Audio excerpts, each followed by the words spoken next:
Warren Buffett is worth over $100 billion. Here's the number nobody can believe. More than 95% of that fortune showed up after his 65th birthday. Read that again. At the age when most people retire, Buffett had earned barely a 20th of his eventual wealth. That's not a story about picking hot stocks. It's not even really a story about genius. It's a math trick hiding in plain sight, one so boring that almost nobody copies it, even though almost anybody can. Today I'm going to show you the boring math behind the biggest fortune in investing history, and exactly how it scales down to a normal paycheck.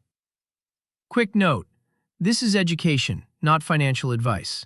But if you only ever understand one idea about money, make it this one. Omaha, Nebraska. A kid is selling chewing gum door to door, then Coca-Cola bottles, then running paper routes. By 11 years old, he's made his first stock purchase. By his mid-teens, he'd saved what would be tens of thousands in today's dollars. Not because the amounts were huge, but because he started absurdly early and never stopped. Here's the detail that matters. It's not that young Buffett was a prodigy trader. His early returns were good, not magical. The real decision, the one worth $100 billion, was starting the compounding clock at 11 instead of 35. By the time most people buy their first investment, Buffett's money had already been working for a quarter century. He called his own biography the Snowball for a reason. A snowball doesn't need to be big at the top of the hill. It needs a long hill. Let me show you why the length of the hill beats everything else. Money at a steady return doubles on a schedule. At 10% a year, roughly every 7 years. 10 doublings turns $1 into about $1,000. 20 doublings, over $1 million. The last doubling always creates more wealth than every previous doubling combined. Half of everything arrives in the final stretch. That's why Buffett's fortune looks the way it does. He crossed his first million around 30, his first billion in his 50s. And then, when the snowball was finally massive, each doubling started adding tens of billions at a time. The fortune didn't grow steadily. It exploded at the end, because that's what compounding does. It's a hockey stick wearing a disguise of decades of flatness. Now, the thought experiment that should genuinely bother you. Take Buffett's exact same investing skill, but give him a normal timeline. Start at 30, retire at 60. Same returns, 30 years instead of 80. He ends up with tens of millions.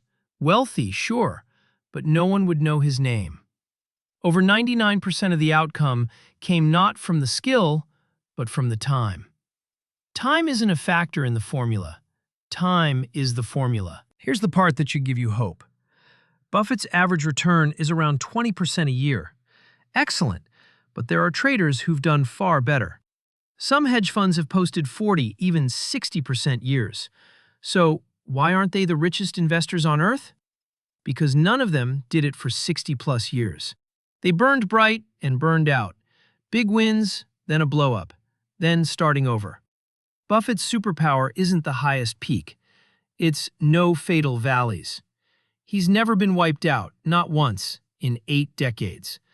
And that reveals the actual rules of the game. Rule 1. Never lose everything. Because a single zero anywhere in the chain multiplies the whole thing to 0. Rule 2. Never interrupt the compounding. Every time you cash out to buy the upgraded car, you're not pausing the snowball. You're pushing it back up the hill and letting it melt on the way. Buffett still lives in the house he bought in 1958, not because he can't afford better, because he understood that every dollar spent young was $100 evicted from his future. He famously joked that his life isn't that different from yours. Same food, same TV shows, similar bed. The difference is what his money was doing while he lived normally. So what does the boring math say for someone with a normal income? Let's run real numbers. $200 a month into a simple index fund at the market's long-run average of about 8%. Start at 25, and by 65, that's roughly $700,000 from $96,000 of actual contributions. The other $600,000? That's the snowball. Money, your money made. Now start the exact same plan at 35 instead. Same $200, same fund, same discipline. You end up around 300,000.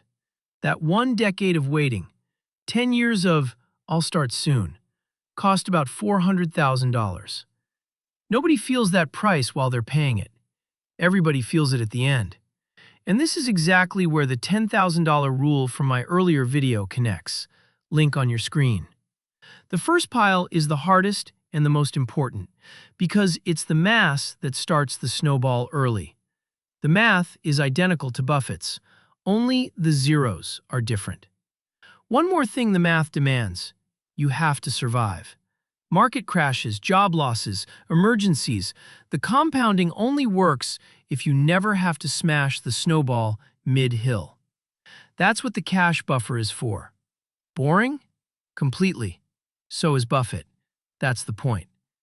There's one more piece of the boring math, and it's the part that shows up exactly when everyone else is panicking. Look at what Buffett does during crashes. In 2008, while the financial system was actually on fire and investors were dumping everything, he wrote a now famous article with a simple message. He was buying American stocks, personally, as fast as he could. While the crowd saw the end of the world, he saw the sale of the decade. His line for it has become legend. Be fearful when others are greedy, and greedy when others are fearful. But here's what people miss about that quote. It's not a personality trait, it's a balance sheet. Buffett could buy in 2008 because he was sitting on a mountain of cash while everyone else was fully invested and terrified. The crowd wasn't selling because they were stupid. They were selling because they had to. Job gone, margin call, no buffer, bills due. The crash didn't just test their nerves, it tested their finances. And their finances failed first. That's the hidden connection to everything in this video. The buffer doesn't just protect the snowball, it turns crashes from a threat into a harvest. A market drop of 30% means the same companies, the same future earnings at a 30% discount. For the prepared investor, the worst year on the calendar quietly becomes the most profitable decade later. Run the numbers on that.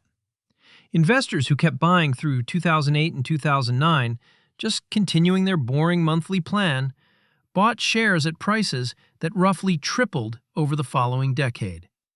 The panic sellers locked in the loss forever. Same market, same crash, opposite lifetimes. So add one line to the boring math. The snowball grows fastest right after the weather everyone else calls a disaster. You don't need to predict the storm. You just need to still be standing and still buying when it hits. Here's why, even after hearing all this, most people still won't do it. Compounding is invisible for years. You save diligently for 5 years, and the account looks fine. Underwhelming, honestly. Meanwhile, someone on your feed just made 40% on a meme stock in a month. The boring path offers no dopamine, no story to tell at dinner, nothing to post. Just a quiet number slowly waking up. That's the filter. It's not intelligence. Buffett will tell you himself that investing isn't a game where the 160 IQ beats the 130 IQ. It's temperament. The willingness to be bored, to look average for a decade, so the last doublings can do their absurd work at the end. The window matters more than the wallet. Every year you wait is a doubling you delete from the far end of your life. And the far end doublings are the biggest ones you have. If this changed how you see your next 30 years, the earlier videos in this series show you the mechanics. The $10,000 rule that starts the snowball, and how the wealthy use debt and taxes to protect it. Subscribe. The next video breaks down the money traps that quietly destroy people in their 50s, right when there's no time left to recover.